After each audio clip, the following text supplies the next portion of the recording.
Your pages have numbers, by the way, which is unusual for me, as you know. And so let's start at page 4.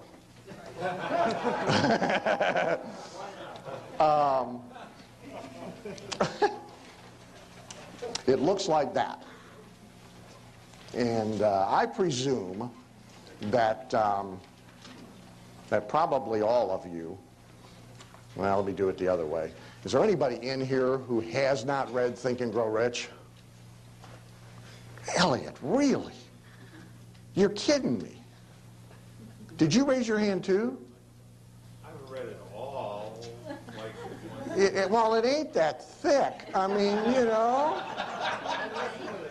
I mean, I know you're skinny, but you got to go to the bathroom once a day, don't you? You know, a couple pages every day. I mean, in a month or so, you're done, you know, unless you're stopped up. I mean, gee whiz. Jim Rohn used to talk about recommending the book to people when it was still only in hardcover, and have people tell him, well, you know, I'm going to wait till it comes out in paperback. May I make a recommendation? Yeah. How many have read Hill's other stuff? The Laws of Success that it came from, Grow Rich with Peace of Mind? Not so many. Best book of the bunch. You should get your hands on that one. It's the one he wrote latest in life, and it's probably Grow Rich with Peace of Mind. It's probably the best of the bunch. How about Succeed and Grow Rich Through Persuasion? Oh, hardly any. Isn't that interesting? Was that by Hill? Napoleon Hill. It was written for a company called Holiday Magic, which was what today we would call multi-level, what the regulatory folks call pyramid scheme.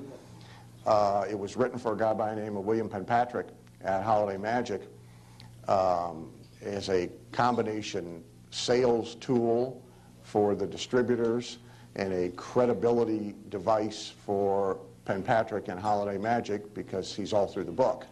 You don't know, looking at it, that it was written for Holiday Magic. That, in fact, was the point. As an aside, by the way, you can trace a lot of the self-improvement industry back to that. Zig was in Holiday Magic. Werner Erhard was in Holiday Magic before he was called Werner Erhard. Jim Rohn, who, of course, essentially birthed Tony. And so you can trace the lineage of a lot of this back to Penpatrick. Anyway, so you're all familiar with Hill's work. Oh, and Phil brought me, which I'll show you later because there's something in it I want to quote.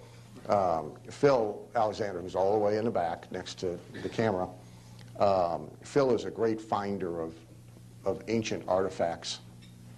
And he's got 2 copies of the Napoleon Hill magazine from 1921. Which sold for 25 cents a copy, by the way, and was one of the many Hill business ventures that lasted a relatively short period of time, so there's not a lot of editions, but it's a real interesting thing to see. What a lot of people are not real cognizant of, and I want to be careful about this because I don't want to in any way invalidate anything in the books. But like so many of us, there's a vast difference between identifying what works, putting what works down in a book, and then actually doing it. And Hill spent the latter years of his life fundamentally broke. And a lot of people don't know that. But at one point in time, I remember seeing a classified ad in Success magazine where his original typewriter was for sale for $50 or best bid above 50. Napoleon Hill was basically rescued late in life by Clem Stone and put to work as a sales trainer 4 combined insurance companies of America. And that was like pretty much the last things he did in his career before he retired. And Stone basically kind of made him economically whole. But when Stone got him, he was basically broke. By the way, there's another product you might want. Nightingale Conant has, and they don't advertise it, but they have a set of videos of Napoleon Hill, the title of which completely escapes me. But what they really are, they're black and white, and what they really are films of the sales training classes at Clem Stone's insurance company. And I think they're the only video available with Hill on them. Phil, you can probably find a set on eBay, God help us all, for $18.72 or something, but I think they're $300 if you buy them from Nightingale.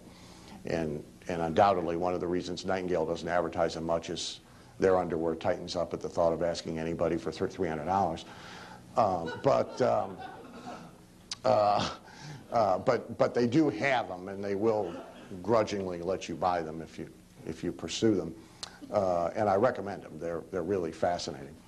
Anyway, Hill, who, more, according to Inc. magazine, more self-made millionaires put Think and Grow Rich on their list of books that have influenced them than any other book other than the Bible. And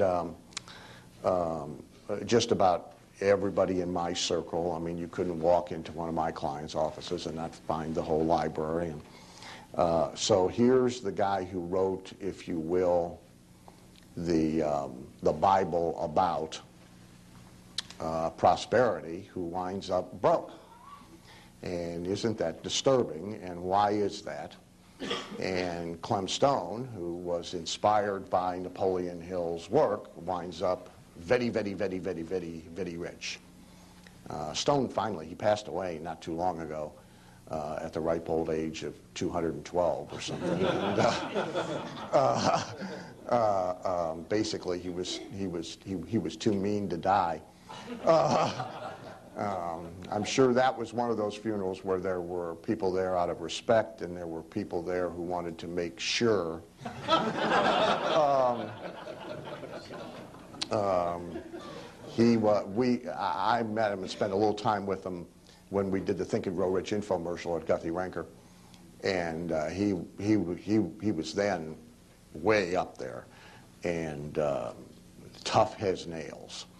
But he and now the Napoleon Hill Foundation, which he created, own all the intellectual property rights to all of the Hill stuff, and they believe they own the rights to, like, any word that might somewhere have been said once by Napoleon Hill. They have a very aggressive law firm. I'm sure I'm not the only, well, I know. Anybody in here deal with that yet besides me? You have, haven't you? Yeah. Yeah, Phil, you have. They actually will come after you for using the word success or philosophy. And pretty aggressively, too. But they and Disney, I think, are the two most aggressive protectors of intellectual property on the planet. Anyway, so Stone winds up really, really, really rich. And Hill winds up really, really, really poor. Although for a brief period in his time in his life, he was loaded. He was what the Millionaire Next Door guys call, what the financial planning industry calls, high income underinvested. And meaning Rolls Royces, overbuilt mansions that when they are sold, they sell for 20% of what they cost to build, that kind of stuff. Having been one of those myself, I have some empathy for him. Anyway, he winds up broke, Stone winds up rich. And when I first heard this, it was disturbing to me. And then my curiosity was enormously aroused. And one of the things that we'll talk about a little bit today and wind up with, what I'll end with today, is the paramount and primary reason I believe that that Stone was rich and Hill was poor. But one is that Napoleon Hill had a philosophy built upon mostly observation, research, interviews. You guys all know the story, which, like all stories, incidentally, is slightly romanticized. But predominantly through observation, he had a philosophy. Stone took it and applied it, and the key word is applied or application, in an environment where it had a reasonable opportunity to produce money. And there's a real practical lesson there, which we'll come back to. The first half of the day, I thought we'd spend on the... Somebody asked a question. It's in the questions, the stack of questions, about me often referring to metaphysical stuff as, airy-fairy, sort of in a joking, or they took it as a derogatory manner, but you use it. And I took a class once in metaphysics, by the way. I failed the final exam. I was caught cheating, looking into the soul of the person next to me.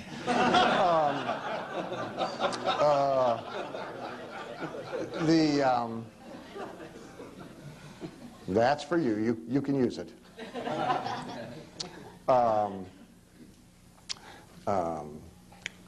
I've tried to approach these things from a practical standpoint. And I find that a whole lot of the people who talk about this stuff, a whole lot of the people I've read, a whole lot of the people that I've met, their flaw in the ointment, in my opinion, is they are in, Dick Sutphin used to call them the sackcloth and ashes crowd. They're into every part of the metaphysics except practical application. And, you can't, I had an early mentor who said you can't eat philosophy. And you can't go down to the bank and put philosophy on a bank deposit slip. He's absolutely right. And so practical application is critically important. But there are some conceptual things. And so I thought the first half of the day we'd talk about some conceptual things. During the course of the day, I know there's a couple of people came up this morning, again, impressed me. I know there's immense curiosity about my personal sort of rituals and use of these things, which I'll be happy to tell you. But a lot of what I have to tell you is also from observation. One of the neat things about the way I've made my living is I've got to hang around with a whole lot of very affluent people, most of whom did not start with much and have built large incomes, and in many cases, some of them just large incomes and no wealth, but in many cases, a great deal of wealth. And I tried to figure it out before this seminar. I actually went through old client lists and current client lists, and I finally stopped at 130 some odd people that I know for a fact are in the double-digit millions to $10 million net worth range, who pretty much were at zero or just a decent income but no real wealth at one point in time. And so I've spent a lot of time with 130 plus of these people, more time with some than others. And in recent years, I've seen a fair number of people. We commented on it yesterday. Those of you that weren't here yesterday, the difference between the growth that has occurred, and this is a compliment, by the way, for many of you, the growth that has occurred in many of the people who are at this alumni event from as recently as the prior alumni event is striking. And the growth is in two areas. It's in mechanical or technical skill. I mean, the effectiveness of their marketing, what they had to show versus what they had shown us before, the improvement in their copywriting skills, the improvement in their ability to craft offers, all of that is really quite remarkable.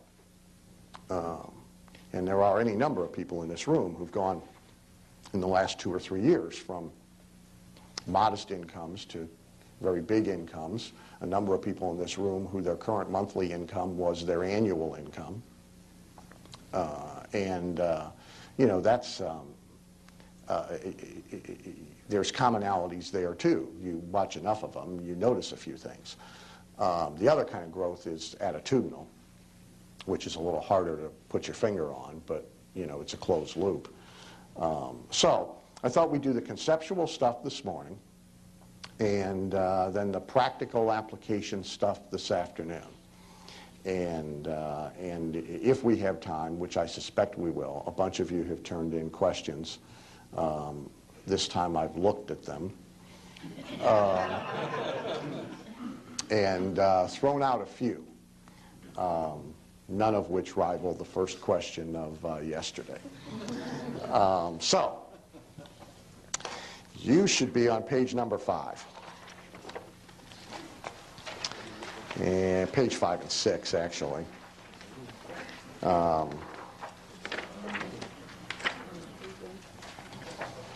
People actually think, and get ingrained in their heads, that there's some kind of zero-sum game going on here. That money taken from this person and moved to this person enriches this person at the expense of that person. And certainly the liberal politicians either believe it or pander to it, one or the other. But a whole lot of people have it operating at a beneath the surface level that affects a lot of what they do, and inhibits them in a lot of different ways. What they'll charge, for example, who they'll ask for money, everybody in direct sales. Zig has a true story. Glenn Turner has a true story. I've got a true story. Everybody who's ever done direct sales much. By the way, is Bill Driscoll here today, or did Bill leave? Oh, Bill's here? Okay. I'll bet you got a story. Because what's the current price point for an average house for a fire alarm installation? 1,700, 1,800. Okay. What, 10 years ago, 800? 900? Yeah, probably 900. Yeah, okay. So 10 years ago, my frame of reference for a fire alarm sale, a vacuum cleaner sale, a water purifier sale, a pot and pan sale, about 800 bucks. 20 years ago, 500, right? Yeah. And now you guys have got it up to 1,700. So this salesman, by the way, if any of you ever, let's see, how many of you have had a pot and pan pitch made to you in your house? God, you guys are deprived. How many of you have had a vacuum cleaner pitch made to you in your house? Okay, there's more of that. How many of you have had a fire alarm pitch made to you in your house? Oh, good. Hey, guys, somebody's out there. Okay, now how many of you have done any one of the three for a living? All right, well, every one of you has this story. All right? Because, oh, let's do books, too. Encyclopedia. Okay, there you go. Okay. Every one of you who's done this has some version of this story. You've seen it. And now it's 1,700 bucks. Of course, it's probably even more profound. So the fire alarm salesman with the stuffed Dalmatian under his arm and the crying dog film and you know, marches into the house and discovers that he is in a place of relative poverty, at least by his standards. He is sitting across the table. The two kids are in on a threadbare carpet in the living room. They probably have a good television, but pretty much everything else in the house,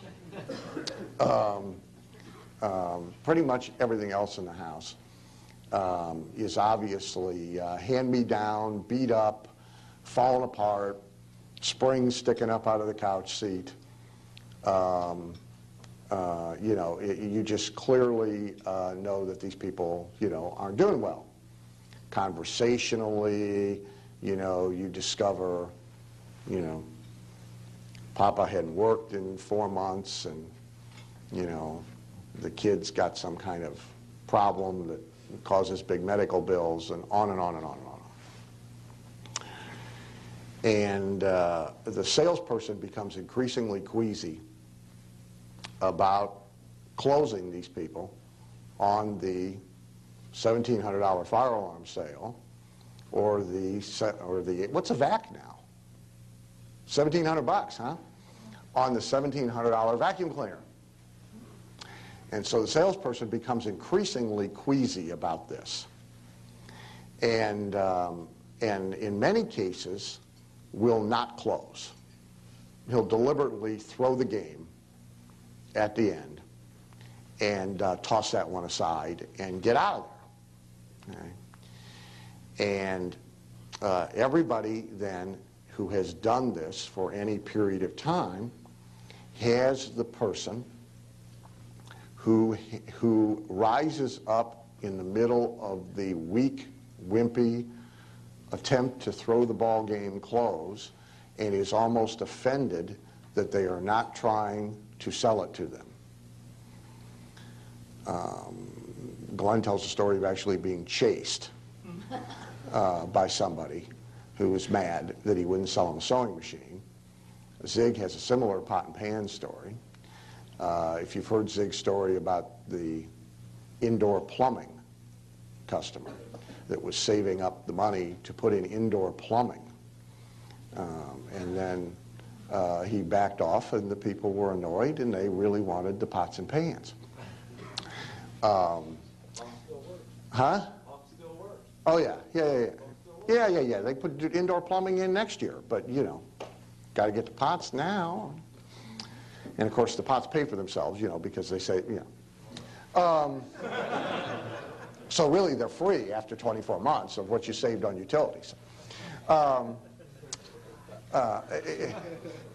The queasiness about price, about who somebody is selling to, about their ability to pay, their ability to afford it. Anytime you start to make those decisions for other people,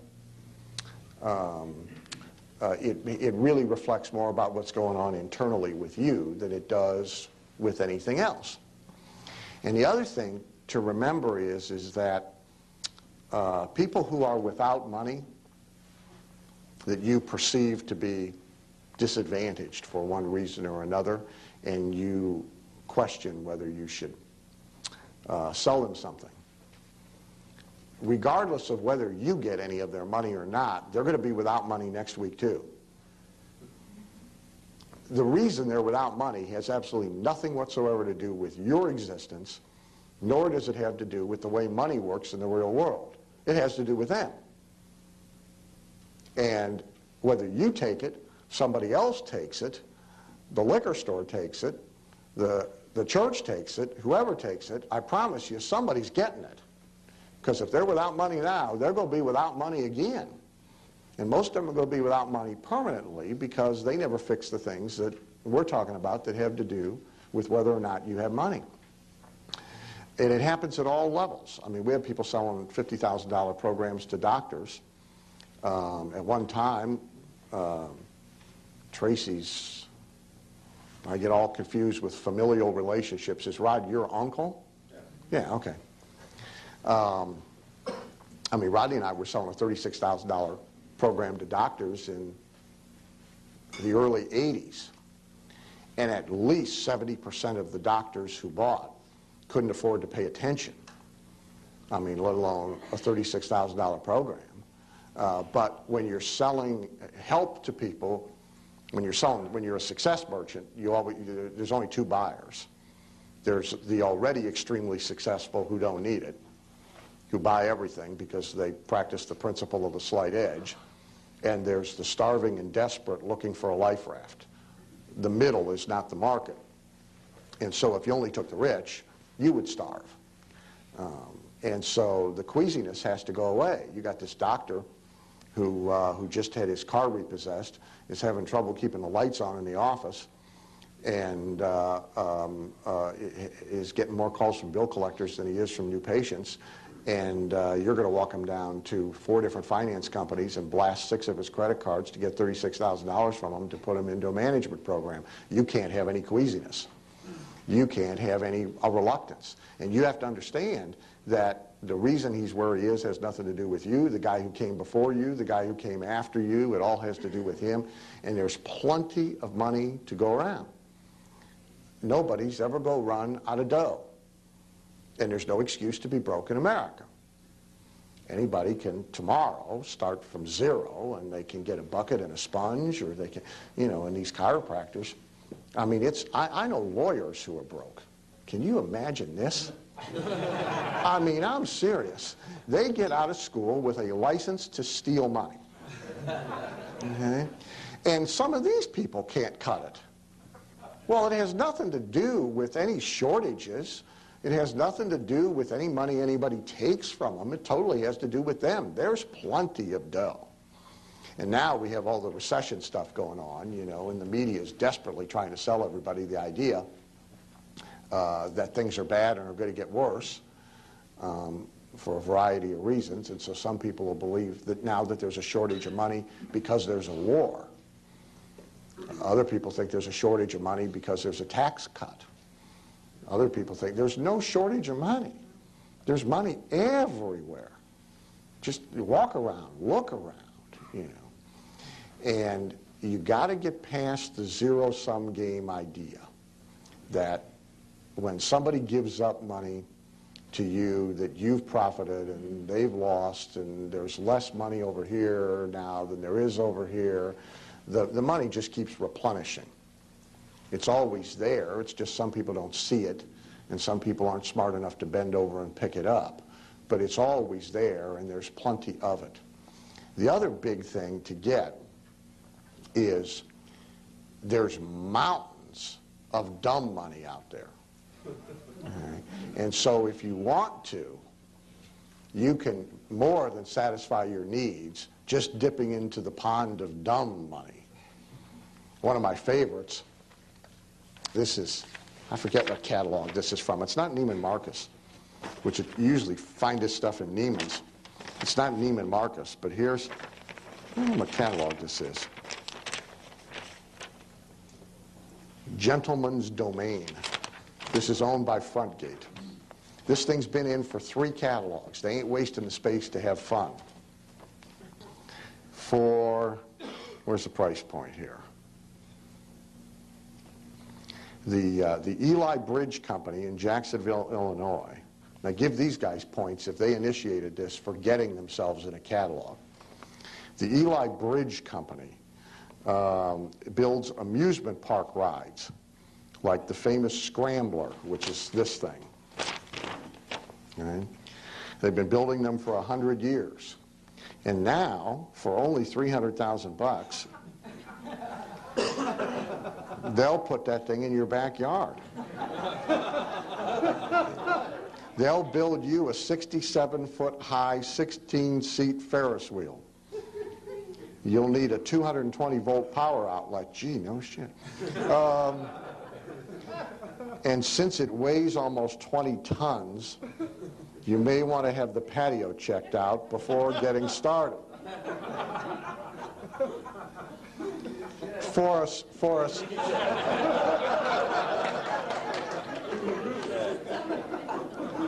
By the way, that's right, you saw the Shed Shop infomercial. The happy couple with the 2 sheds in their backyard, the his and her sheds, they're both retired and they're on Social Security, and he's got 1 small pension. They're totally on fixed incomes. 2 sheds. 1 ain't enough. The guy with the shed and the big pond in his backyard, you remember him? Oh, you should have heard his sob story. If you heard the sob story first, you would never think this guy's going to pop for 20 grand of landscaping, a koi pond, and a shed in his backyard. I mean, the poor soul hadn't got 2 nickels. His whole family doesn't have 2 nickels. But somebody sold him a koi pond, and he likes this koi pond. For a $75,000 upsell, you can get the mobile model. These guys are funny. That folds for compact storage in any 80-foot long garage.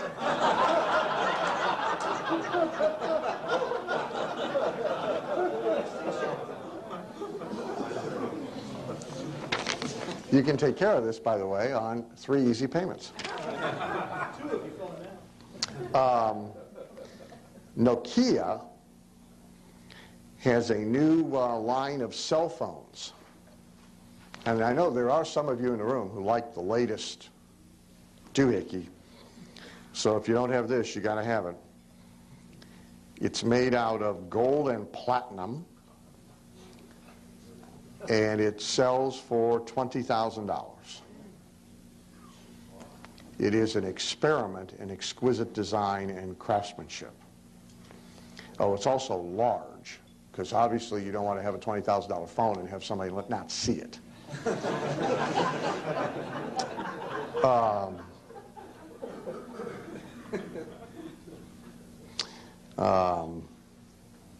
Remember, years ago, a friend of mine got rather, I thought, oversized breast implants and began to dress rather provocatively, and her answer to that was, if you buy a new Jaguar, you don't leave it in the garage with a tarp on it.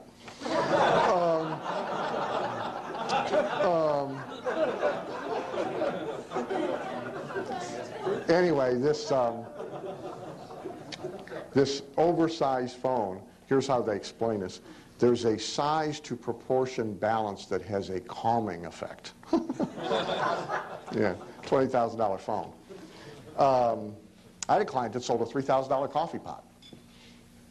I mean, that's even better than a $1,700 vacuum cleaner. There's plenty of money. And by the way, everybody, including everybody in here, has some kind of interest on which they spend dumb money. They spend silly amounts of money. Every single person on the planet does. You can play golf. Dumb money.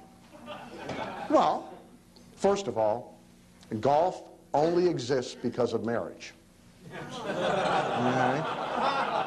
No, there would be no golf. It had to have been invented. It was invented in Scotland, right? The guys had to be married. This is a conversation of, we can't get out of the house. How are we going to get out of the house? We'll invent this game. Okay? And we'll make it look so stupid, they'll actually feel sorry for us playing it. So we won't use a straight stick. We'll have a doofusy-looking bent stick. Okay? We'll make the game about hitting a little ball into a little hole, but let's put the hole like 400 yards away. That'll be good. Okay? We'll make it a long walk. I mean, seriously, the only reason golf exists is because 4 guys can't figure out how to get out of the house with a better excuse than this. And if they all go to their wives and say, we're going to go hang out for 4 hours in a bar and tell dirty jokes to each other, the wives say, no, you're not. But they say, we're going to go play golf. Oh, well, all right, go play golf. So golf was invented because of marriage. But, I mean, if you play golf, think of the dumb money you spend. I mean, and the people who sell to golfers know. It's what Jeff Paul calls the irrationally rabid market. Meaning all sanity goes out the window. We'll spend any amount of money on that pastime. Every one of you has one of them. Might be boats, might be airplanes, might be raising Vietnamese potbelly pigs, might be racehorses, might be whatever it is, but we all got something we spend dumb money on. Any amount. Doesn't make any difference, right? Everybody's got at least one. Some people have like multiples. All right? And everybody's got one. Even poor people got them. Even poor people got them. Now, it's proportionate spending, but even poor people got it. My brother's got no money, but he's got one of the most expensive pool tables you can buy. He's got a handmade, scientifically bioengineered, computer-designed, imported from somewhere, personal cue stick. He's got a car that none of you would get in. But he's got a cue stick. The cue stick's worth more than the car. All right? Doesn't bother him. Pool is his thing. Yeah, he is pretty good. Not good enough to make any money, but that's, I mean, he probably is good enough to make money. But so there's all this money floating around, being spent on all this stuff. And then people get tight about, oh, I'm a little queasy about closing this guy on $1,700 worth of fire alarms. Hey, at least you're keeping him from burning to death, you know. I mean, a vacuum cleaner, at least the house is going to be clean. You know, the $1,700 pool cue ain't doing him a whole lot of good. I mean, so there's all this money floating around, and yet people are all kind of tight. And I mean, you've seen it in our group, how hard I've had to work just on price. Just to get people to inch up their prices. And some of that, fear-based, but some of it is this issue of taking too much money from somebody. You know, I'm taking an unfair amount of money from them. I'm handicapping them. Well, what's all that based on? It's based on the thought that there's not enough money to go around and that it's very hard for them to replace that money. It's based on the idea that money's hard to replace. If you substitute the idea that money's easy to replace, then all the trepidation about how much you take from any one given person for whatever it is that you do goes out the window because it's easily replaceable. Very fluid. And it is easily replaceable. It's the easiest thing there is on the planet to replace. House burns down. The house you can replace. Furniture, you know, the pictures, your family heirlooms, that kind of stuff you can't replace. But the rest of it's easily replaceable. Money's easy to replace. But people think it's hard to replace, and everything they do is then kind of governed by that conditioning. The people who attract tons of money and have no hang-ups about taking it have come to the conclusion that there's an abundant supply of it, more than anybody could ever possibly use, and that it's easy to get more of it. We did the show of hands yesterday. The incredible commonality amongst successful entrepreneurs of those who have been broke or formerly gone through bankruptcy. And for those of you that weren't here yesterday, I mean, it's like the majority of the hands. And as somebody said, the rest of them are lying. But I believe the reason that is because it's that whole experience is a major step in discovering how easy it is to replace it. Because at the time you think it's terminal, at the time you think it's fatal, because you think money's hard to replace. And then when you recover, realization begins to dawn. So the first big impediment to getting money is the idea that there are limits to it, that it's a zero-sum game, that it's hard to replace, that you harm somebody by taking their hard-to-replace money from them. There's a term people use. You know the term? We use it in some cases in sales copy. You have to be careful about the vocabulary you use when you sell versus the vocabulary you believe. Here's the term: hard-earned dollars. All recognize the term, don't you? Hard-earned dollars. It's the implication. Hard to get them. Those of you that how many got kids? And how many times in the past month have you explained to the kids that money doesn't grow on trees? Where does that come from? Well, it's because everybody becomes their father, right? That's the deal. You know, and you find yourself saying the same crap that used to annoy you when they said, we don't even think about it. It's been programmed in, and now at a particular point in time in life, we're regurgitating it and spitting it back out with no thought about what it's doing to us or what it's doing to the person that we're saying it to. But when we say it, what belief system are we communicating? Hard to get. Yeah. And any reinforcement of that that's going on for you is detrimental to you. It'll bind you up in all sorts of ways that you can't imagine. If you're thinking, it's hard to get.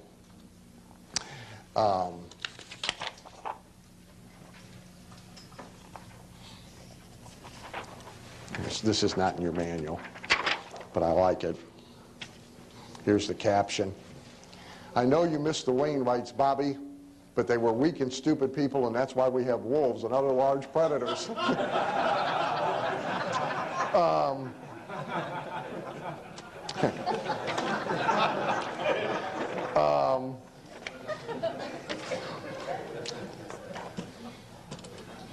I think this is your page 8.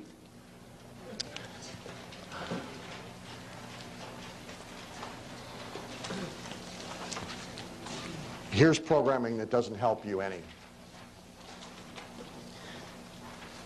There's a whole now economic political push about excessive profits. And you will hear that term more and more and more and more and more in the media. It's in places it shouldn't be, like the Wall Street Journal. Fortune. Yeah, you won't find it. I haven't found it in Forbes, by the way, and I read Forbes every month. I haven't found it in Forbes. But you'll find it in the Wall Street Journal. There's a lot of talk about this whole issue of excess profits. And those of you that are incorporated undoubtedly know you're only allowed to take so much profit out of your own company every year without paying excess distribution taxes. Oh, you're taking too much money.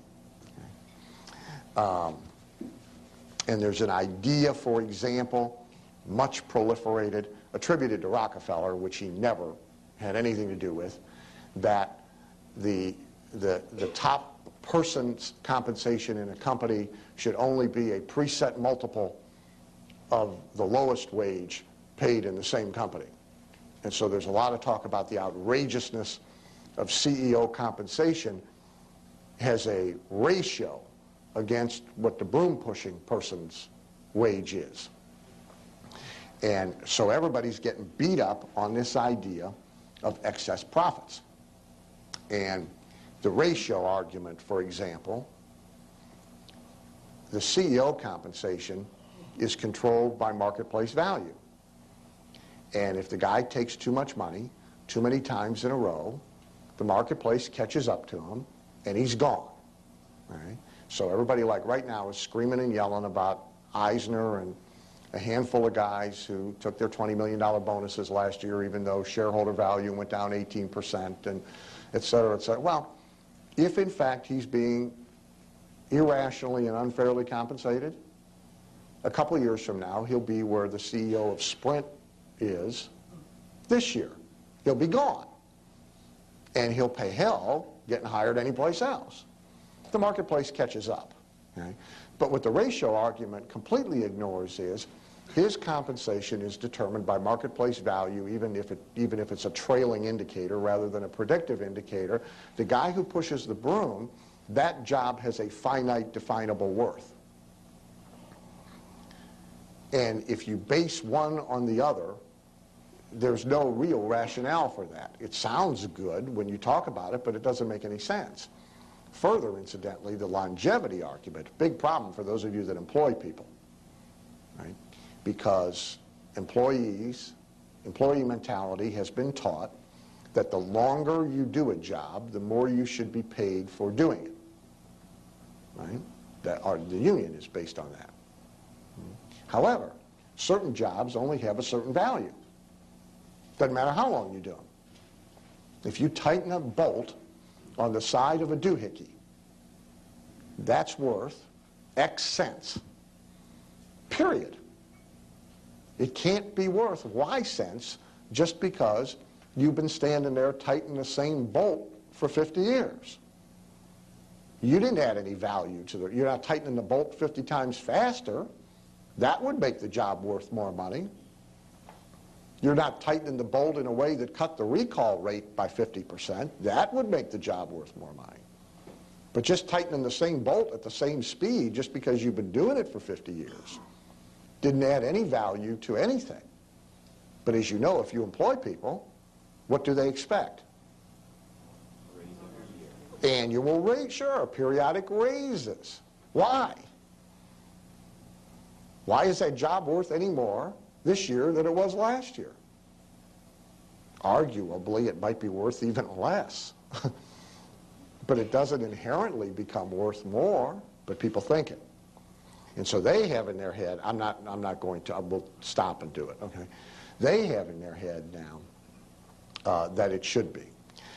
The second thing on the list is this entire topic of people who are less fortunate than you are. There are some such people. I mean, obviously there's an enormous amount of economic ignorance in the country. And people who've never had any exposure, you know, you can't really fault somebody for not getting a bucket and a sponge and going out there and being entrepreneurial and getting rich if they've never seen it, if they have no exposure to it, if they don't know it exists. But often, those less fortunate, that's a synonym purely for those less industrious. It's not that they haven't seen it. It's not that they don't know. It's certainly not that they couldn't go see it. They just don't. And to have guilt about them, but a lot of people have their money-making capabilities suppressed by guilt about these kind of issues. Oh, there's all these people less fortunate than I. Therefore, it would somehow be better if I didn't keep the next thing, the gap. If the gap didn't keep getting wider. Well, the gap, now here's some stats. This is really important because people don't get it. Inflation-adjusted incomes of families from 1998 to 2001 rose across all demographic groups. That's Ronald Reagan's rising tide lifts all boats. There's no way to raise the lower level without raising the top level. Can't happen. If we don't get richer, they can't get less poor. Can't happen. It's economically impossible. And so the old joke, the best thing you can do for the poor people is not be one of them. Second best thing for you to do for them is get as rich as you possibly can. Because you're automatically going to pull some up. Why? Because you're going to spend more dumb money. And the more dumb money that's out there floating around, the more everybody benefits. But there's the argument about the widening gap. Oh, we got to do something about the gap. Got to do something about the gap. The gap's no wider than it's ever been. It's just more visible. There's always going to be a big gap. The issue of greed. Too often achievement, accomplishment, ambition is defined as greed. Is getting the most money possible for the goods or services you deliver, greed or intelligence? Is it greed or ambition? Are you a better person if you voluntarily get less money than you could for the goods or the services you deliver? If these guys suddenly reduce their price on fire alarms to $1,400 from $1,700, did the door into heaven get any wider when Driscoll drops?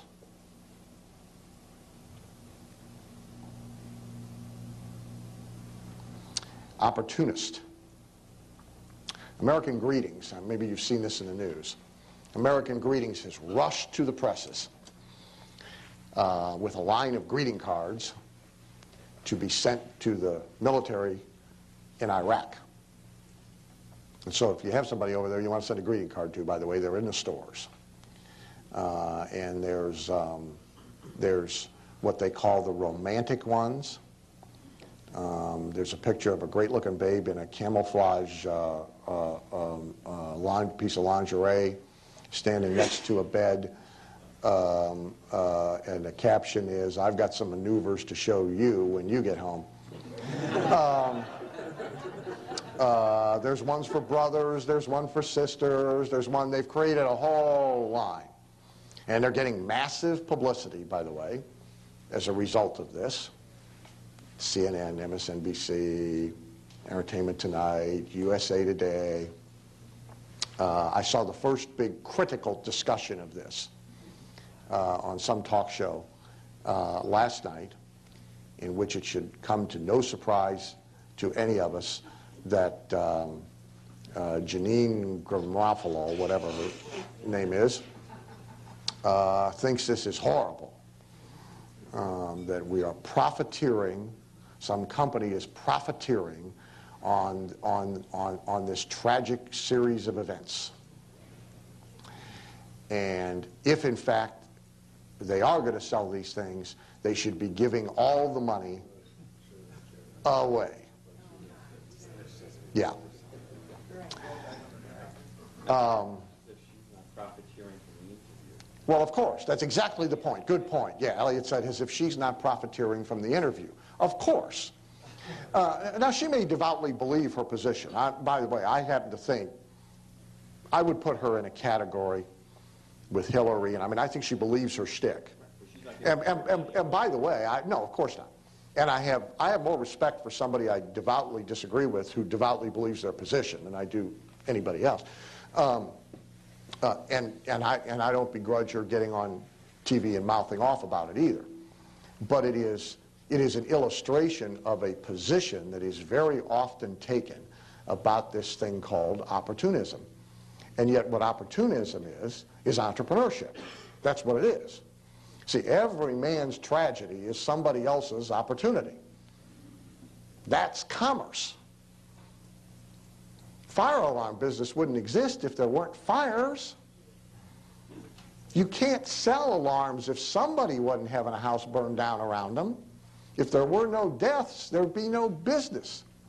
So now they position their business as the mission to protect people, to save lives. That's how they sell it. But it wouldn't exist if it wasn't for the tragic problem in the first place. Cops wouldn't have jobs if there was no crime. If we could eliminate all the crime tomorrow, we'd have, I don't know, how many cops are there? Clinton claims he put another 100,000 on the streets, so I don't know, millions unemployed. Now what do we do? Now what? See, all commerce, the whole flow of where money moves, a big reason money moves is tragedy, disaster, crisis, problems, ugly, horrible human events.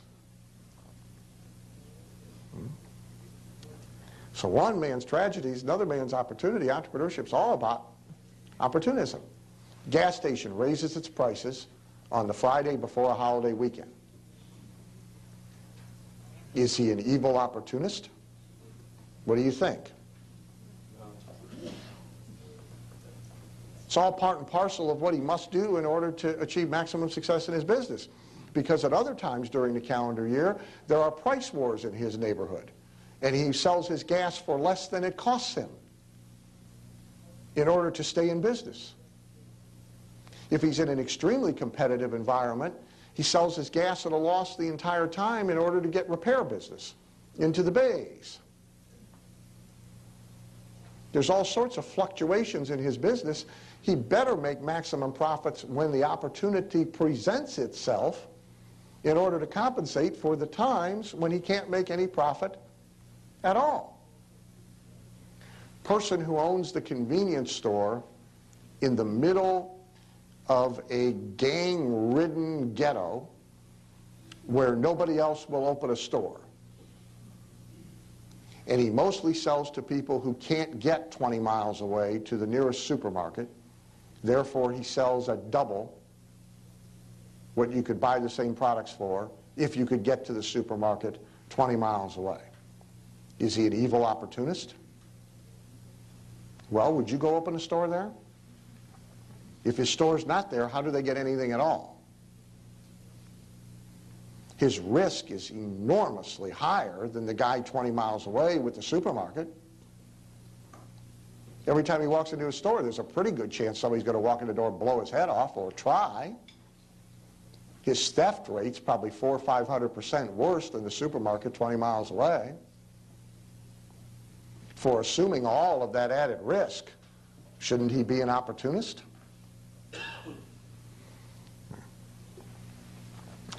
Getting all this stuff out of your head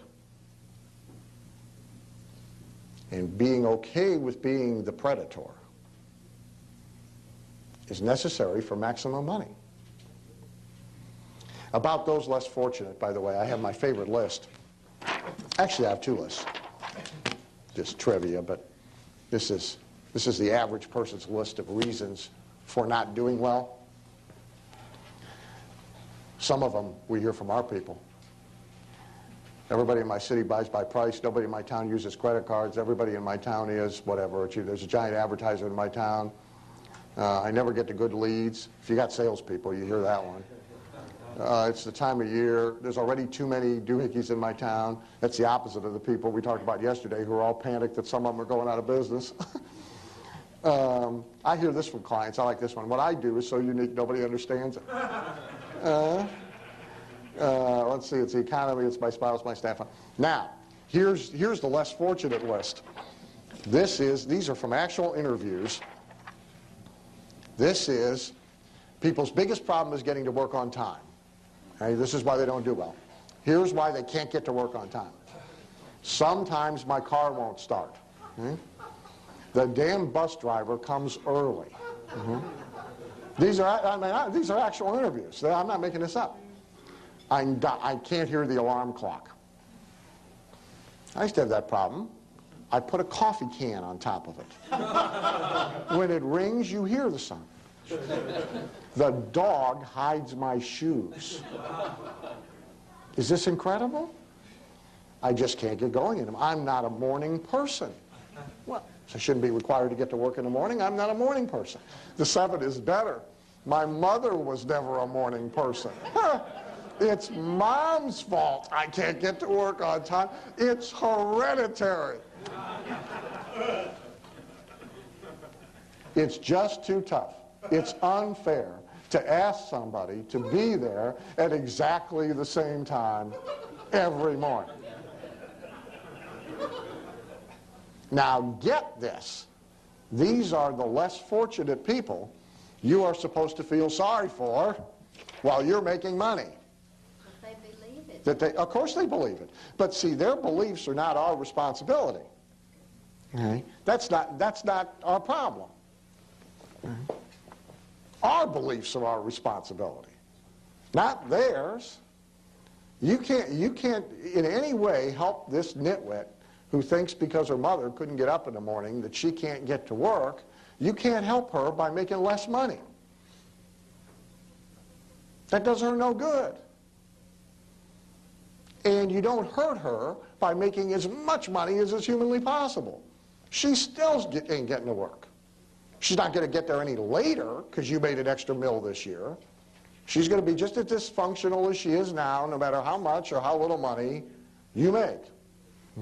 I like on page 11, Andrew Carnegie.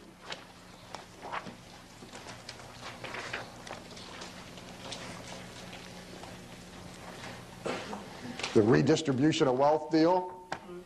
Carnegie says, give me 2 numbers, the world's population and the value of all my assets. Then give this idiot 16 cents because that's what it divides out to and get him out the door.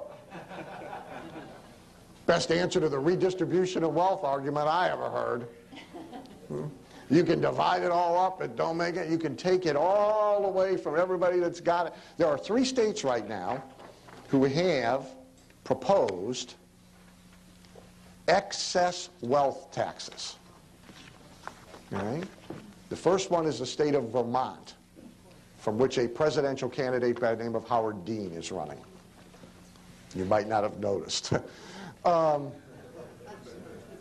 They have proposed a special tax on millionaires. This is redistribution of wealth scheme. This is if we take an extra $10,000 a year from each of the millionaires who live here, they won't miss it. They don't need all that money. And then we can redistribute it after, of course, the government eats its 72% overhead.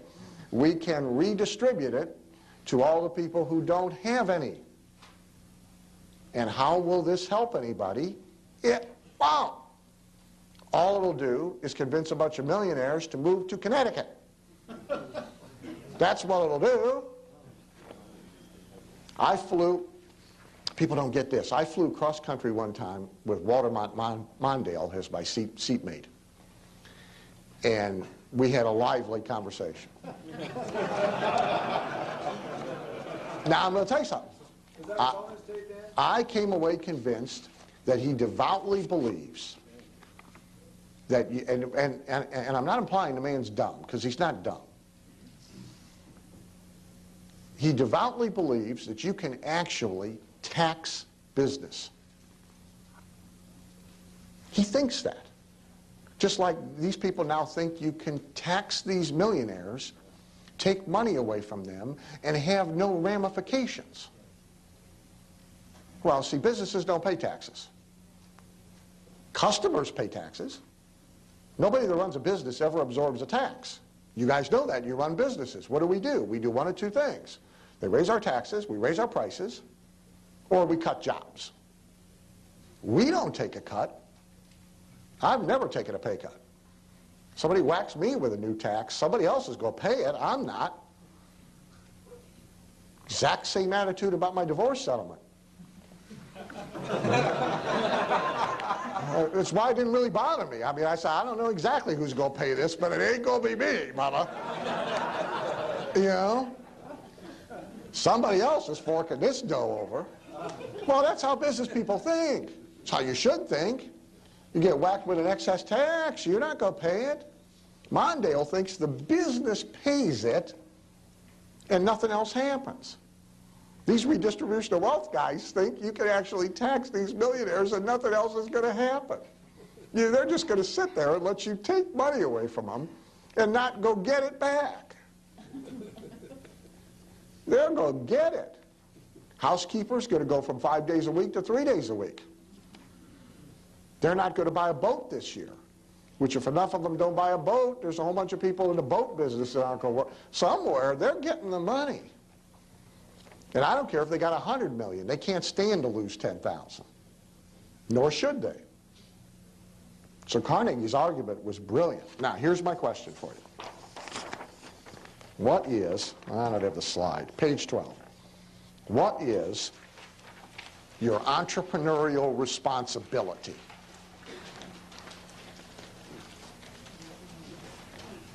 What is the entrepreneur's responsibility? What must you do in order to be fair and just and deserve your place on the planet? Well, here's what a lot of people think. They think your purpose, your responsibility in life is to provide jobs. Okay? You see that reflected in the communities that are busily trying to pass laws, and in some cases, communities and states suing companies to keep them from moving or closing, because their responsibility is to provide jobs to the community. Is your responsibility to provide jobs? I hope you don't think so. A lot of people think your responsibility is to pay taxes. You were put on earth for the purpose. Here's what I want now. I was telling somebody this the other day. I think we'd all be happier with this program, by the way. I just got my tax bill. I want pictures like of Iraqi citizens and welfare recipients. I want, like when you send money to the starving orphan deal and you get the picture and you get a letter once in a while, you know, about how they're doing. I think every taxpayer should get some of those and have people sign to them. So for your money, you got a picture up here of these 17 Iraqi people and these 4 welfare recipients and this retired guy, so you can put them all the people you're supporting up on the refrigerator, and they should all have to write you notes every once in a while, let you know how they're doing. I'd feel better, wouldn't you? is your responsibility to improve your customers' lives.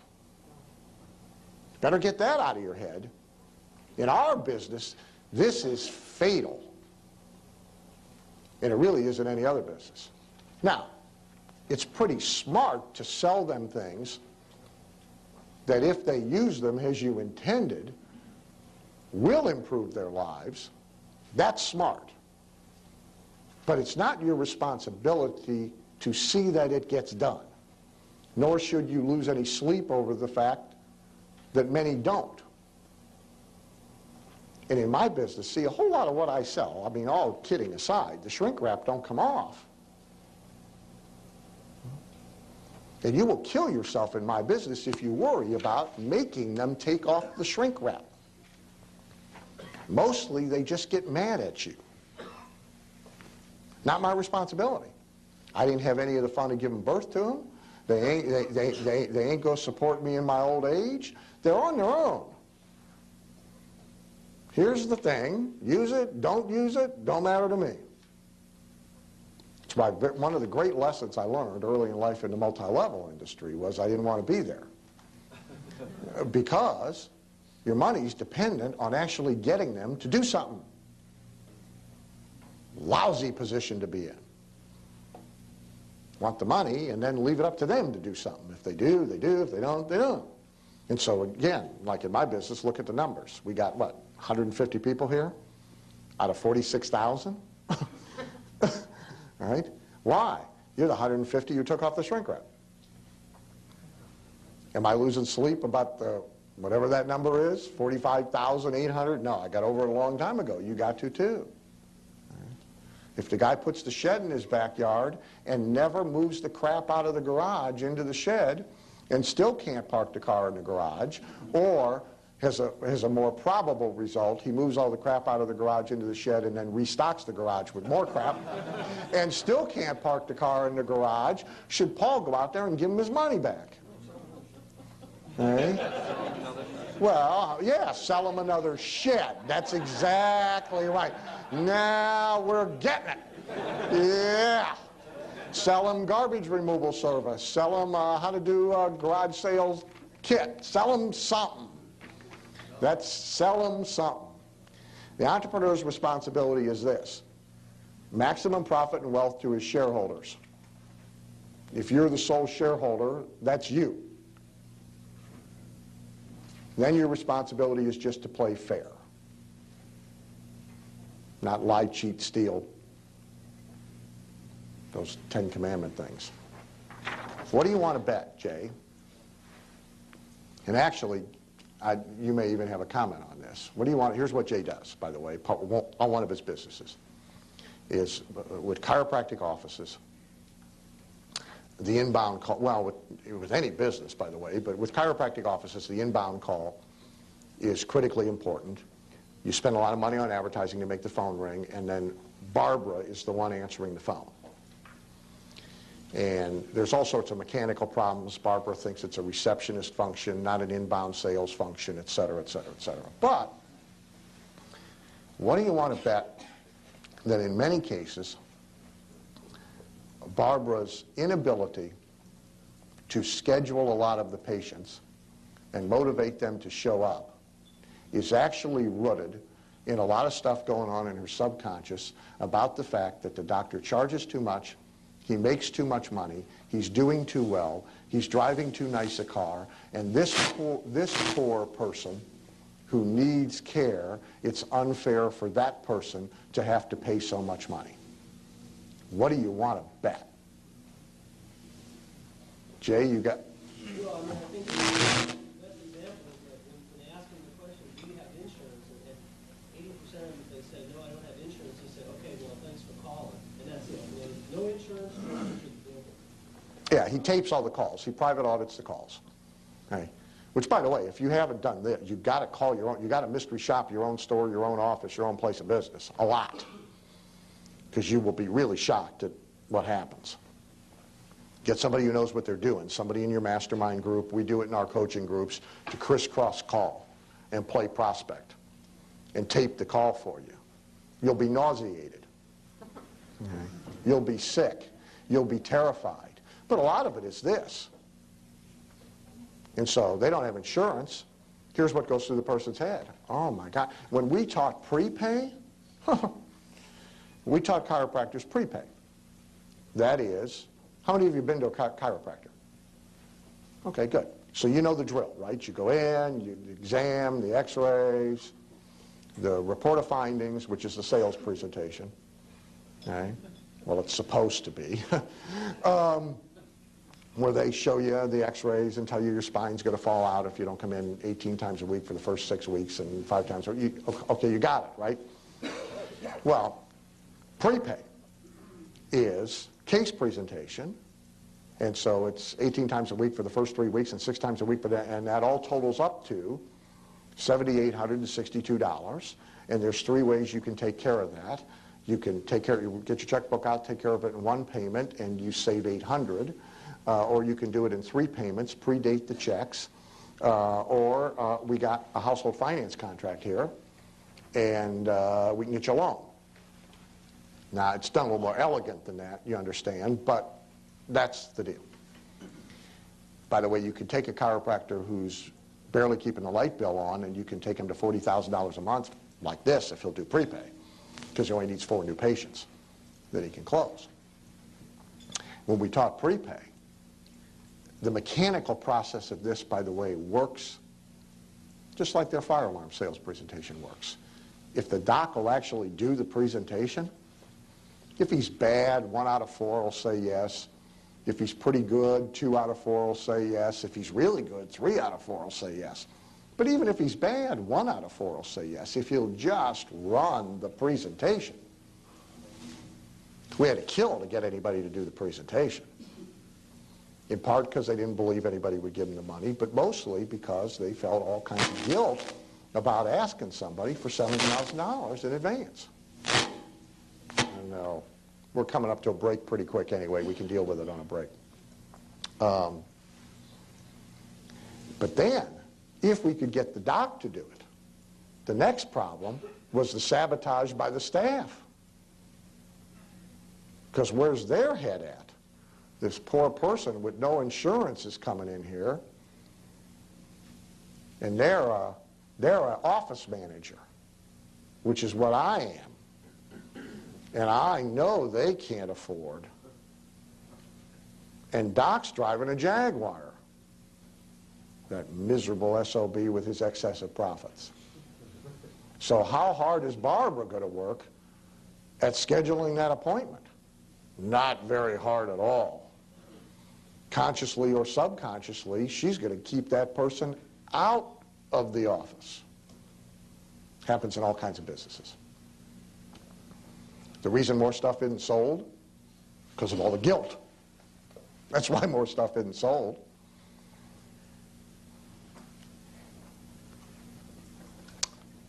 Let's do one more before our break. Here's one that'll get us into all kinds of trouble. Let's try 13.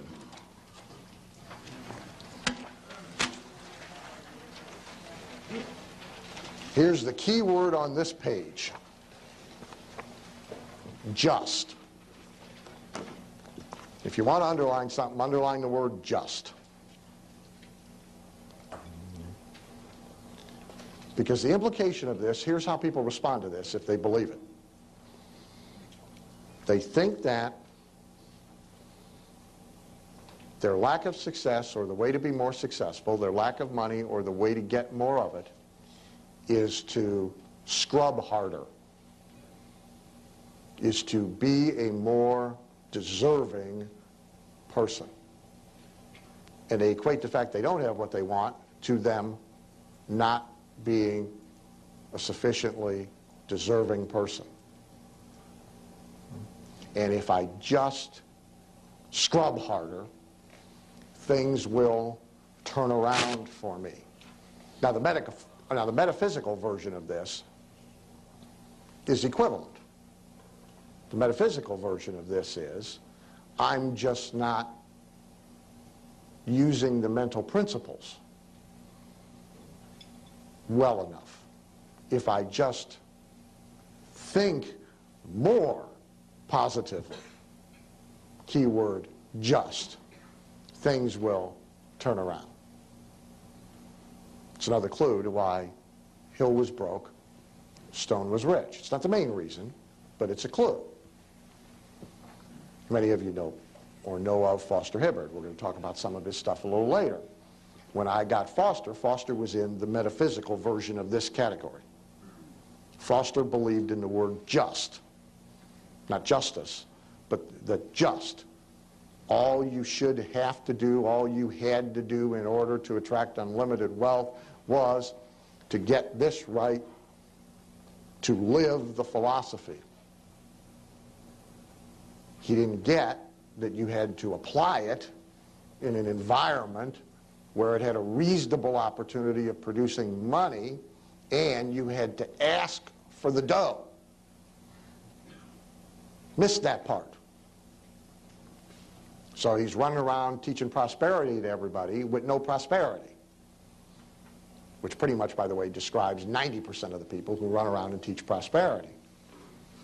If you want a great analogy to this to help you try and get rid of it, it's the argument that 9/11 was our fault in whole or part because we have so much and other countries have so little, and because we have an immoral society. And so if we were just more moral and we were just more generous, we wouldn't deserve what happened to us on 9/11, and it never would have happened. Therefore, we should close the Defense Department and take all that money and divide it up between the less fortunate people in all these other countries, and we should spend it on churches and moral education in this country, and we don't need a Defense Department. You like that plan? Well, if you don't like that plan, you can't like this plan either, because it's the same plan. It's the same idea that if all we have to do is make ourselves more deserving people, and somehow the wealth will then fall out of the tree. No, it won't. Some of the gentlest, kindest, most deserving folks on the planet are broke, stay broke, always broke. Some of the hardest working people on the planet. See, some people, well, we were talking about this a little bit yesterday, but I'm always amused. I mean, some business people actually think they're working. I have clients say to me, I mean, there's a guy in the room right now who could be making 4 times the money he's making. I don't want to run a 16-step sequence and worry about getting all that mail out. It's too much work. Hey, the people who are really working hard are the people making minimum wage. They're working. The folks who work for us you want to see somebody work, you come spend a day at the track. These people get $200 a week per horse to take care of a horse. Most of them have 3 horses. They get there at 6 o'clock in the morning. They work until 1 o'clock in the afternoon. And I'm talking hard physical manual labor. Most of you may remember that. I'm talking hard physical manual labor. Okay? At 1 o'clock in the afternoon, if they're lucky, they go take a nap. 5 nights a week, when we have live racing, they start again at 6 o'clock at night. Depending upon how late a race their horse is in, they get done between 11 o'clock at night and 1 o'clock in the morning. And the next day, they're back at 6. In this climate, in the winter, the barn ain't heated. All right? In the summer, it ain't air conditioned. It's a barn. All right? So they're either sweating or they're freezing. They're getting stomped on, shit on, peed on, kicked, rolled over, all for no money. They work. Most of us wouldn't last a week. I mean, you'd be laying on the ground. Huh?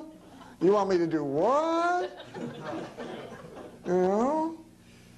Hey, a big revelation since I was there as a kid. When I came back, they switched to wheelbarrows.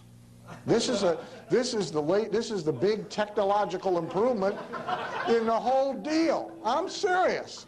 When I left, you put the shit in a big basket, and you hiked it up on your hip, and you carried it the length of the barn, and then you heaved it into the big wagon where they come and haul the manure away.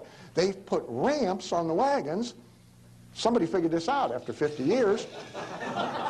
They put ramps on the wagons, and they use a wheelbarrow. They have that in Carthage. Huh?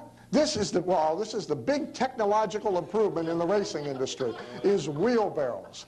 Nothing else has changed. I was gone for 20 years, everything else is the same. Okay? This is it. So now they use wheelbarrows. But I mean, still, this is back-breaking manual labor, long hours. I'm sure it violates some kind of federal labor law somewhere. Right? Chat, as bad as they may be, every one of his guys who actually goes out and does the pest control jobs works a lot harder than he does. They don't get near the money he does. See, it doesn't have anything to do with work. God forbid it should have to do. I mean, if we revise that whole system, let's pay people based on the hard work that they do. You can't run an economic system that way. You got the most money going to the dumbest mules on the planet. Nobody's left to run anything. It all collapses. So it's not work. Right? So whether we're into the Harrisons with their, again, whatever Christian, Catholic, I mean, Jewish combination guilt thing that you guys got burdened with, or we're into the metaphysical sackcloth and ashes crowd, it's pretty much the same deal. Everybody's focused on this word just in this paragraph, and if I was just better, now, does being better help? Yeah. Does being a better person help? Sure. Should you try and be a better person? Sure. Okay. Does being a more moral person help? Sure. But alone, is it going to get the job done? No. Some of the gentlest, kindest, most moral people I've ever met are walking around with empty pockets and empty refrigerators at home.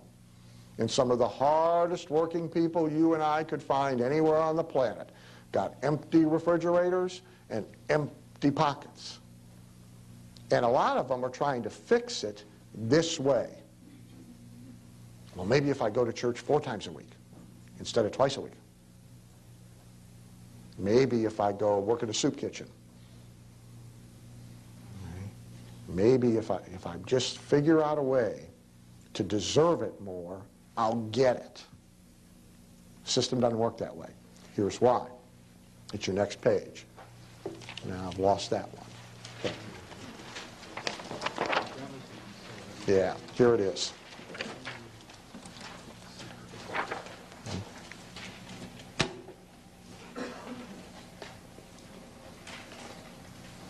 Money doesn't have a conscience. Okay. It's paper. That's all it is. It's just paper. It's not significantly different. We have some printers in the room. It's not significantly different than the paper that's in your book. It's green, and it's got some kind of woven crap in it so that theoretically we can't counterfeit it. But it's paper. Right? It doesn't know if you're a priest or a pornographer, you know, these days. I mean, look, it's paper. That's all it is. That's all it is. Nothing more, nothing less. It's just paper. That's it. That's all. Okay? Doesn't have a conscience, doesn't know what you are, doesn't know what you do, doesn't care. It just moves around. That's all. If it worked that way, there never could be an Enron. There couldn't have been a Jesse James. Same guys. Okay? Couldn't be. because the money would stop before it got to them. It would say, it would put on the brakes, it would speak, it would say, wait a minute. You're doing something we don't approve of. We're not coming into your hands. The stuff would work like, you know, Matrix movie stuff. It would stop, go back, and you wouldn't be able to get it. Well, it doesn't do that. Right? As a matter of fact, the second quote's a real good one. Money's attracted to go where it will increase the fastest. The stuff likes to multiply like rabbits. It likes to breed. It likes to go where it will have friends. You know, doesn't want to be in a pocket by itself. By the way, that's why you should always carry a bunch of it. The stuff, I'm serious, the stuff gets lonely. Right? And if it's lonely, it goes looking for an environment where it's to have some friends. So give it some friends. It comes where it'll increase the fastest. Doesn't care what that is. Right? Now, that doesn't mean you should be a pornographer. I'm not suggesting that. It doesn't mean you should run Enron. I'm not suggesting that. What I'm suggesting is you got to get out of your head that by not doing those things and by doing things that are quote, quote, good, that alone attracts and multiplies wealth, because it doesn't. It may make, you know, make your next life a better deal. You may be in the cool place instead of the warm place. You may not come back as a toad, depending on, I mean, whatever your belief system is. It may have enormous impact on that, but in terms of whether the money comes to this pocket or not, no, it doesn't have any impact. If it did, you couldn't have, pick an industry. I mean, you couldn't have, 2/3 of all the e-commerce today is still adult entertainment. Most people believe that shouldn't be the way it is, but it is. And a significant percentage, I'm always amused, people get all bent out of shape, talk about pornography, but they own AT&T stock. Anybody own AT&T stock? Ah, AT&T stock. AT&T makes a ton of dough off 900 numbers. They make a ton of dough off the internet access to the porn sites. Anybody own Hilton stock, Marriott stock? Oh, damn. Well, you're in all of it, aren't you, babe?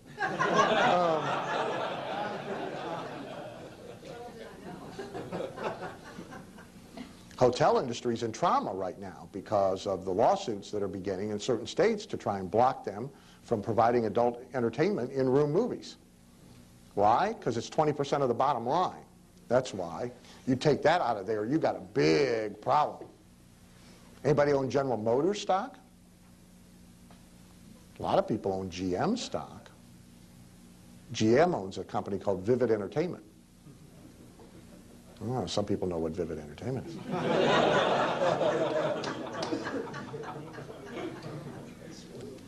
You can't get more money just by being a better person. Key word is just. You get more money by doing things that produce money. Let's take us a 15-minute break and start back at 11 o'clock. While we're waiting for people to get in their seats, a couple things mentioned me on the break you may find interesting. Make sure I don't screw this up now, Judith. But Judith told me of one of her employees who every year comes to her and needs a raise, which, of course, by the way, because they need it, you are, of course, obligated to give it. And so, man or woman, it doesn't matter, but okay, so she comes to Judith every year and needs her annual raise. And Judith says to me, and so I sit down with her and I say, fine, you've got a raise as soon as you enroll in this course and you go to this seminar and you study this stuff. And as soon as you enroll, raise is a done deal. Not after you finish, right? As soon as you do these three things and get started, the raise is a done deal. My question to her was, how many years have you gone without giving her a raise? Okay? Her answer is 14.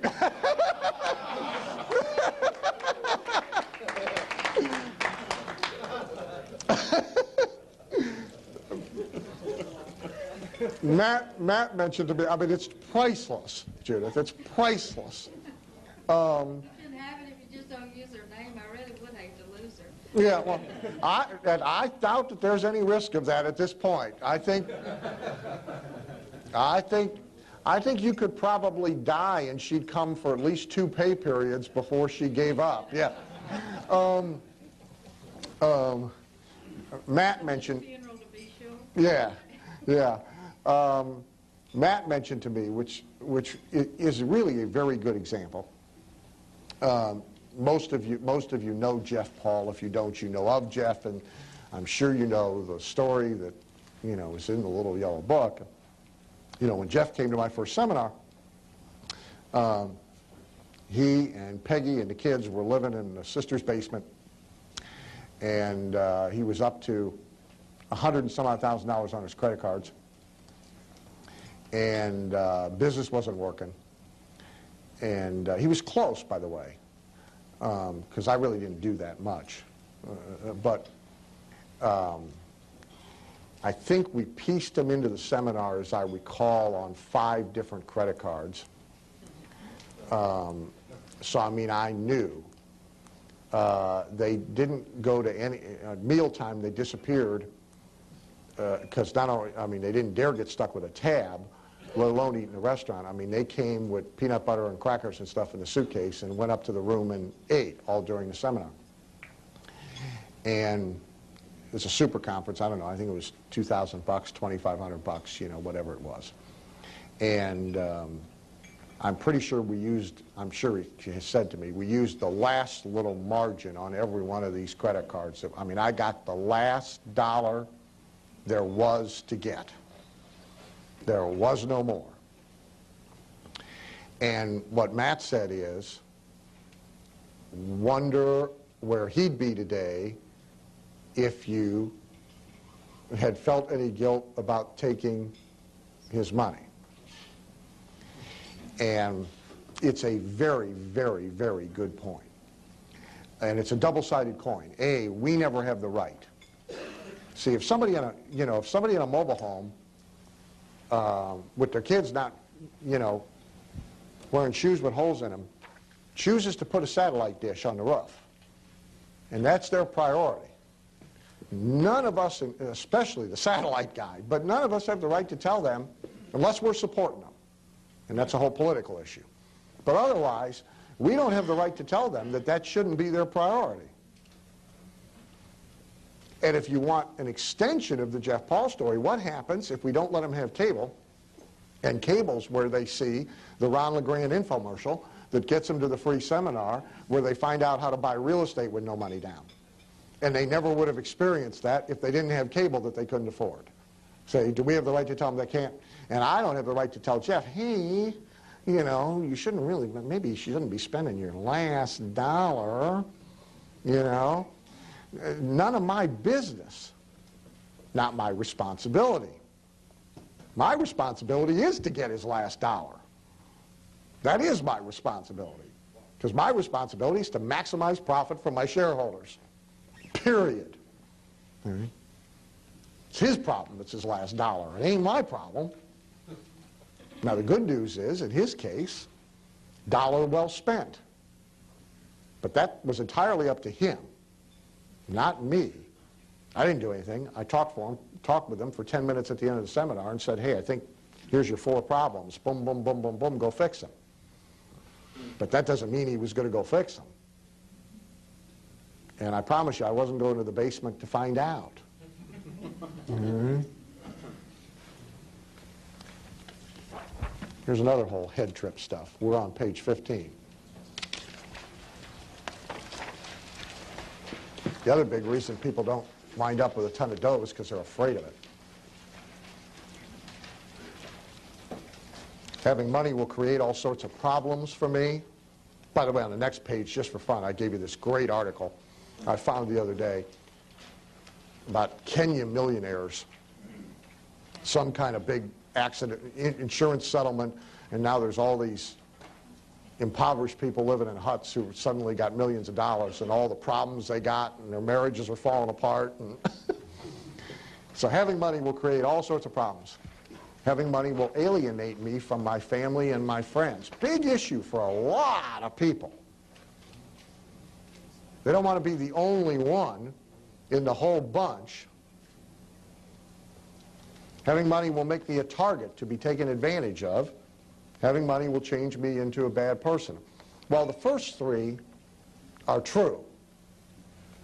So if you want to be afraid of something, go ahead and be afraid of the first three, because they're absolutely real.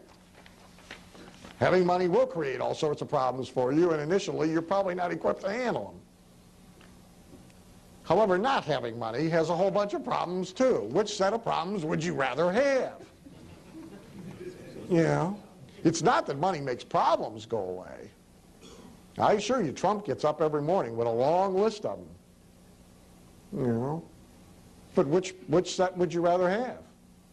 I've had them both. I got a car right now, brand new car.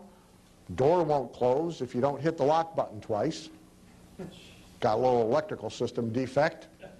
You know, the little doohickey that you set the seat so two different people can get in and out of the seat and it returns to the position. Never been able to make that work. Turned out wasn't necessary. Never been able to make that work.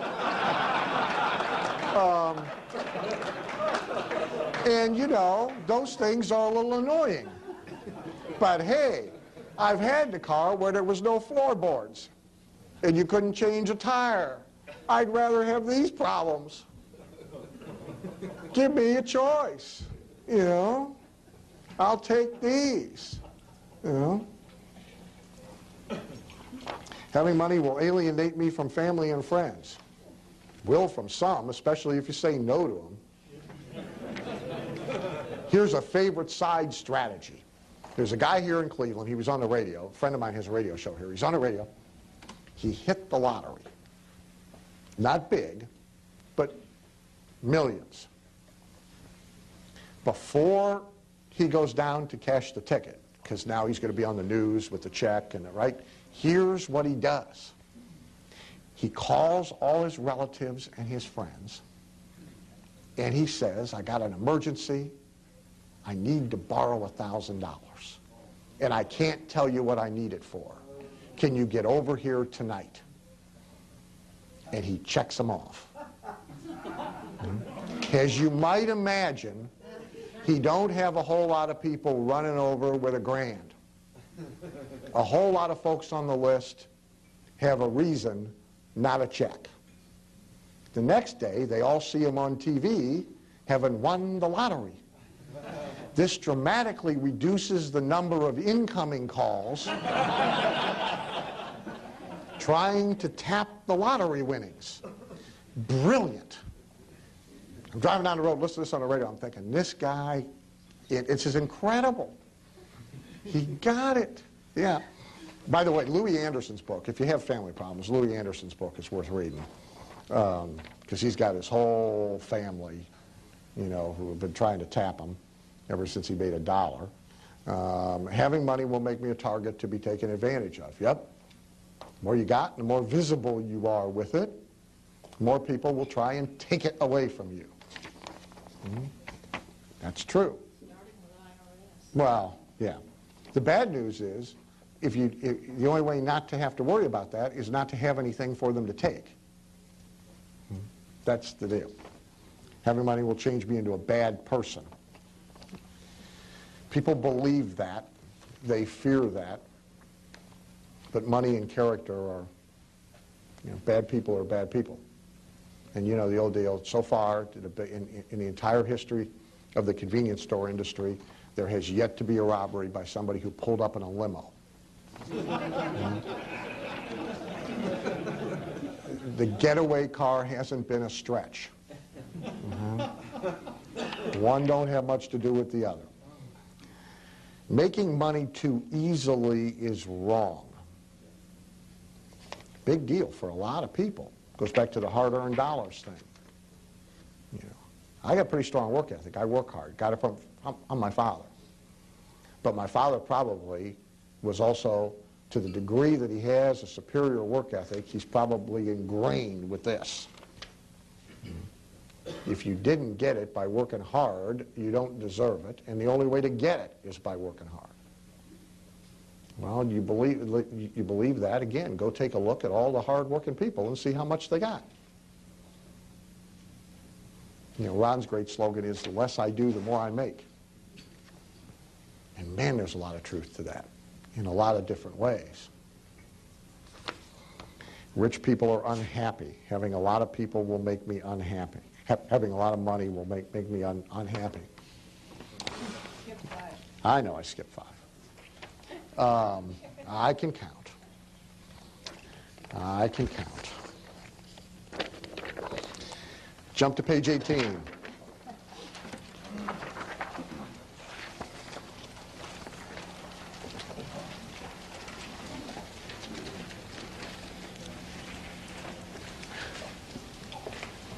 People who attract money think and talk differently than people who don't. They have their own language.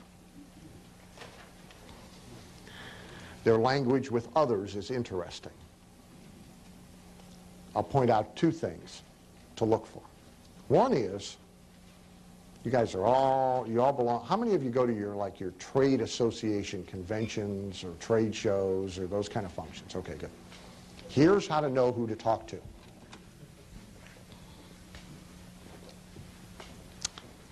The only association I currently belong to, and for a number of years went every year to all the functions, is the National Speakers Association, a trade association of those of us who do this for some or all of our living, or pretend to.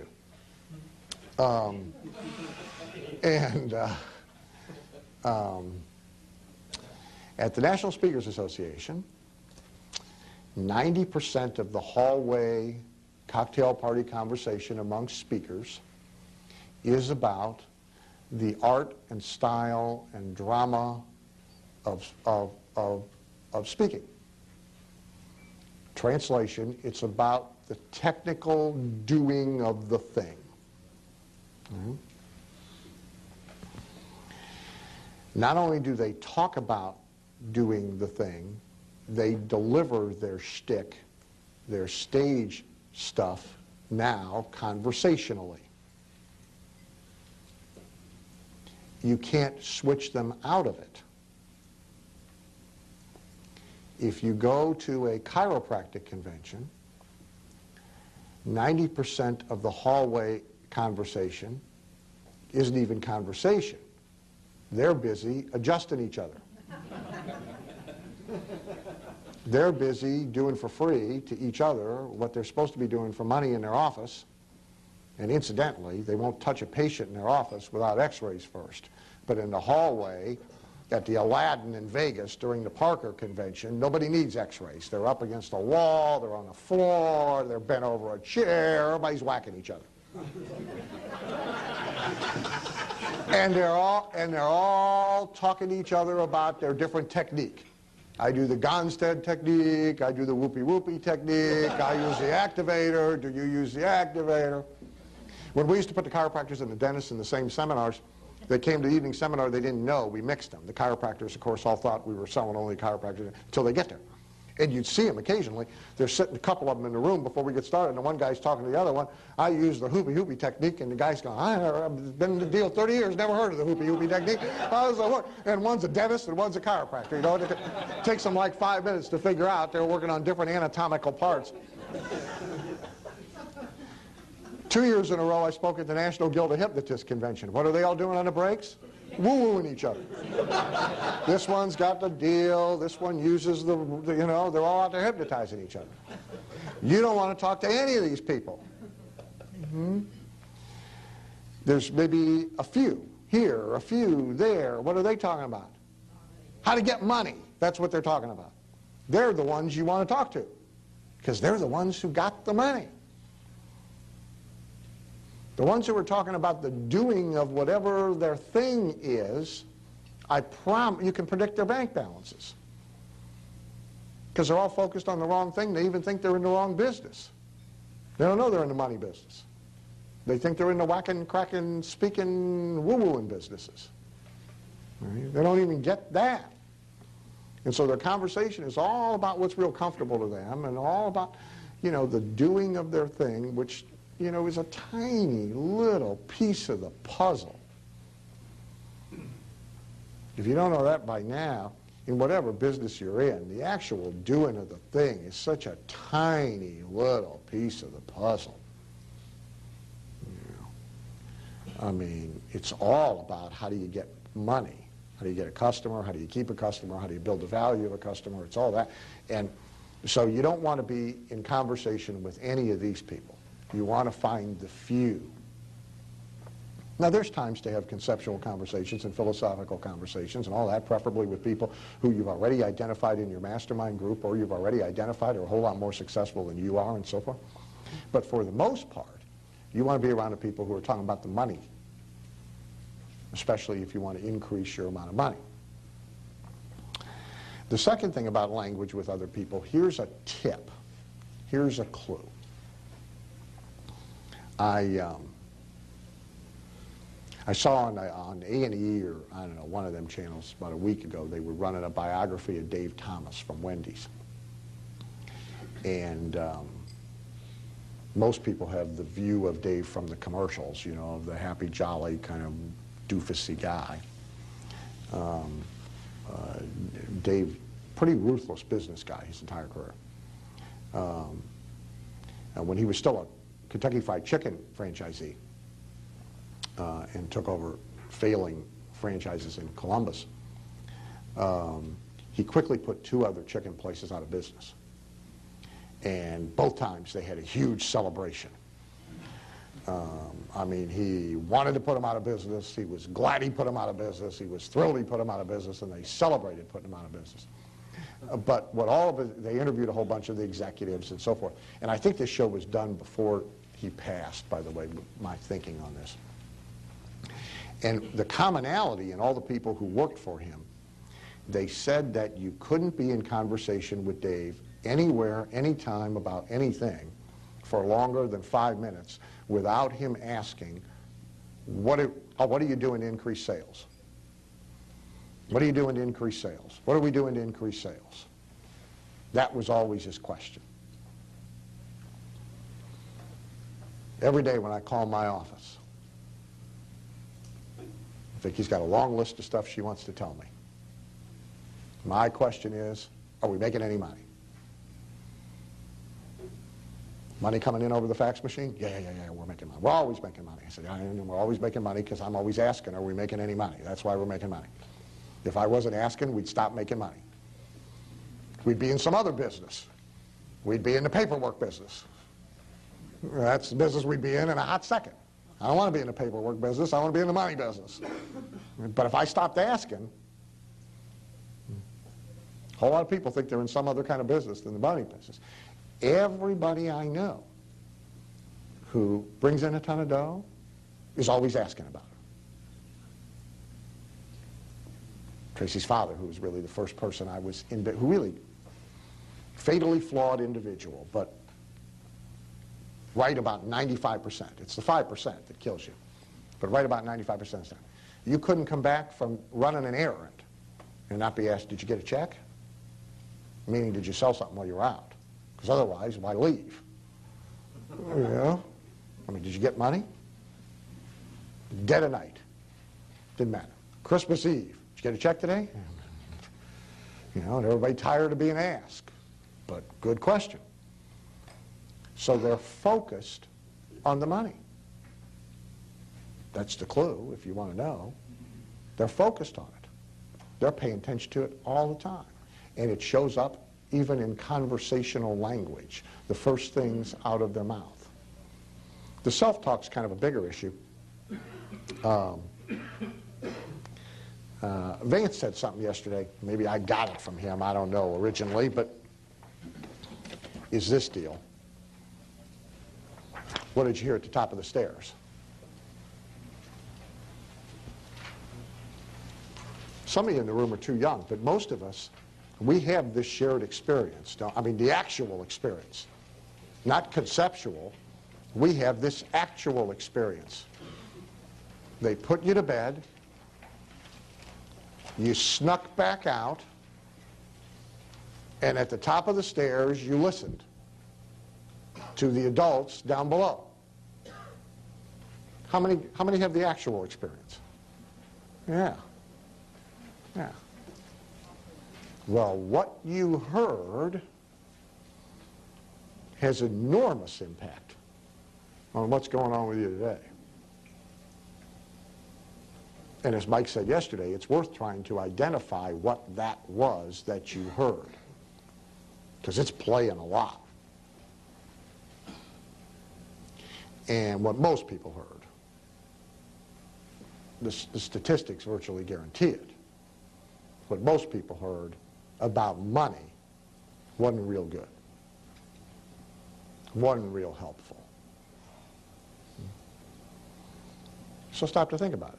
Is what you heard when you were at the top of the stairs, did you hear a lot of abundance conversation, or did you hear a lot of scarcity conversation?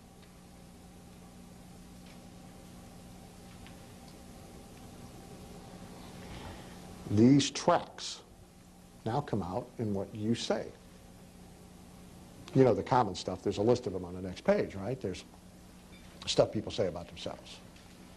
There's a license plate that says, off to work I go to pay the bills I owe. A, it's a crappy reason to go to work. It's really why she can't get there on time. Because she's going for the wrong reason. But it's also, what's it focused on? The bills I owe.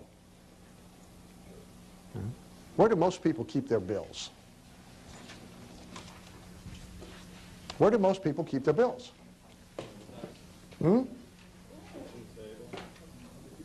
Kitchen table. He said desk.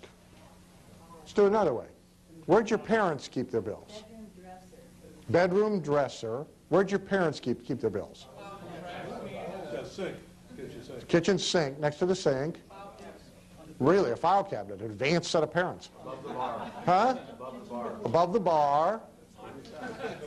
On top of his desk. Okay, where? By the phone. How many of you total they had them in the kitchen? Yeah, pretty good little clump. Sure. Okay. A lot of them in the top kitchen drawer. A little doohickey. Okay. Kitchen, most used room in the house. Where everybody gathers. Okay. There's the bills. Constantly visible, dealt with bills. Where do you keep yours? File folder, drawer. Yeah, get them things out of sight. They should be tickler filed. As soon as they come in, dumped, pay them when you want, when they're due, but you don't want to be shuffling through them all the time. That's the other thing your parents did. They didn't have a tickler file. Not only were they always visible, but in order to figure out which ones they were going to pay today or this week, they shuffled through all of them. In a given month, they shuffled through a stack a lot. And you watched them shuffle through the bills. The thing you saw the most of was bills. My top kitchen drawer, I got full of cash. I do. When I open that sucker, I want to see money. That's what I want to see. I just throw it in there. And when I need more, I go to where I got some, and I get a big handful of it, and I put it in the drawer. And then I just keep taking it out of the drawer until it needs more, and I put more in the drawer. Every time I open the drawer, there's money. The other stuff that's in there, the only other thing in that drawer is the spoons, because I use the spoons most. So to get the drawer open to get a spoon, I see the money. All right? The bills, I put away. I want to see bills. All right? So what did you hear? What did they talk about when you overheard their conversations? How many can remember your parents and friends having conversations about, any of you who live in the East, price of snow tires, price of groceries, price of gas? Right? How many of you can tell me now what the price of a gallon of gas tank is? Anybody know what a gallon of gas costs? Huh? Be better if you didn't know, those of you who raised your hands. person who knows the price of small things is focused on small things. It doesn't matter what a gallon of gas costs. You're going to buy it anyway. Now, a poor person might make a different choice. You aren't going to make that choice. You aren't going to go to the gas station and say, oh my God, it's X today, I'm not going to buy any. You're not going to do that. If you need gas, you're going and get gas. So what difference does it make what it costs? Since it makes no difference, why clutter your mind knowing? It's irrelevant. I hear people talking about the price of lettuce. Do you know what a head of lettuce costs? Good. They know. They know what a head of lettuce costs. It's incredible to me. 2 stores. Huh? Oh yeah, at 2 different stores. You know? Does it make, should it make, no. If you want lettuce, aren't you going to go get lettuce? Then why know what it costs? People who know the price of small things are focused on small things. Everything, here's a big principle. Everything is programming. And anything repetitively stuck in there will accumulate and begin to govern everything else you do. So if you have enough conversation about the price of lettuce at 2 different stores, see, that's programming. And it's poverty programming. There's only 2 kinds of consciousness, prosperity or poverty. There's really nothing in between. And so everything's programming. Every conversation you have, every TV show you watch repetitively, whatever it is you read repetitively, it's all programming. You can watch Springer every once in a while for entertainment. I do too. But the person who watches it every day, if they're not already a candidate to be on the show, they soon will be, because it will create what they're watching. Your next slide is about acceleration. Tell you a story. Isn't that your next slide? Page 23.